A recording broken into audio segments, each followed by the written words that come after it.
Vamos a ver a continuación cómo administramos la medicación, porque hemos hablado en el vídeo anterior de la medicación que va a ser inhalada, con broncodilatadores de acción corta, con antiinflamatorios, glucocorticoides inhalados. Pero la terapia inhalada tiene unas características muy importantes para que se haga bien. Tengan en cuenta que si yo inhalo, y que en teoría tendría que saber cómo hacerlo, de la dosis que voy a administrarme, solo voy a poder alcanzar en la vía respiratoria el 18%. Es decir, un 92% un 82% va a perderse. La terapia inhalada, ¿qué consigue? Que esto es lo importante, porque también estaría la medicación oral. Si administramos corticoides por vía oral, los efectos secundarios son muy altos.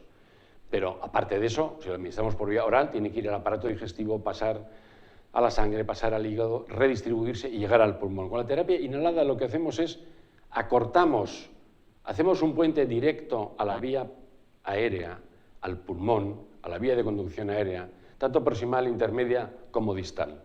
Y el fármaco actúa directamente en ese punto, no requiere redistribución.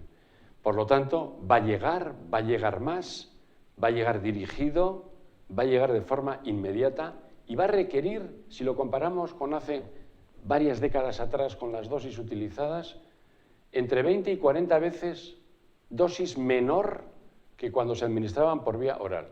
Y por lo tanto, mayor eficacia y mucha mayor seguridad.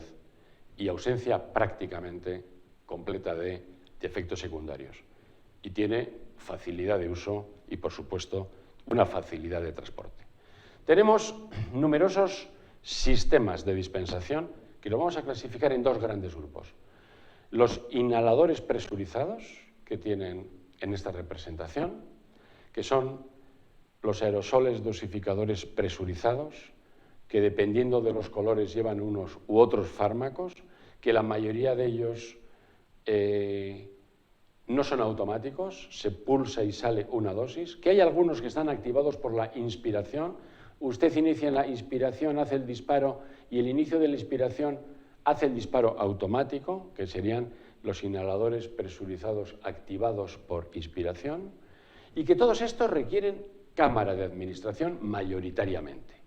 Y que las cámaras de dispensación son de volúmenes diferentes. Y de volúmenes diferentes porque cuando el niño es más pequeño utilizamos cámaras más pequeñas de volumen menor y cuando son más mayores nos aproximamos a los de adultos. En líneas generales utilizamos cámaras pediátricas de pequeño cubicaje, de pequeño volumen, en los menores de 3, 4, 5 años, la mayoría de ellos con mascarilla facial, con una o dos válvulas, fundamentalmente mejores las que llevan dos válvulas, una válvula inspiratoria y otra válvula expiratoria, que respiran a través de la mascarilla y por la boca. Y en niños mayores utilizamos cámaras tipo adulto, que tienen una única válvula y que el niño debe de morder la boquilla y sellarla con los labios. Método de utilización en el adulto. Existe también, no los aerosoles, no los inhaladores que hemos visto, que van con cámara, sino existe el segundo grupo que venía reseñándoles, que serían los dispensadores de polvo seco. Es decir, no hace falta cámara, llevan la boquilla, llevan la medicación dentro y cuando se activa el sistema, usted al inhalar de forma rápida y prolongada se dispensa la medicación. Y la medicación, tanto en uno como en otro, llegan a su diana, que la diana es el árbol respiratorio tráqueo-bronquial. Muchos sistemas, muchos dispositivos de dispensadores de polvo seco.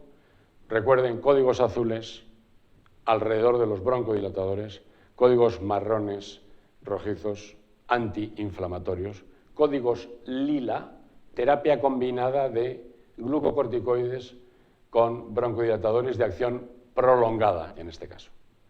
También existen los nebulizadores, que llevan compresores y que solo los utilizamos en aquella situación en que el niño es incapaz de respirar.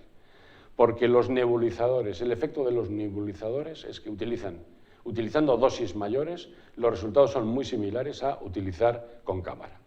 Por lo tanto, Distinguiéndolo así, utilizaremos en estos esquemas lactantes y niños pequeños, cámaras pediátricas o nebulizadores en crisis graves, entre 4 y 6 años con cámara pediátrica y por encima de los mayores de 6 años en dispensadores de polvo seco, haciendo la reflexión de que los nebulizadores y los aerosoles para los segundos son igual o más beneficiosos que los primeros. Muchas gracias.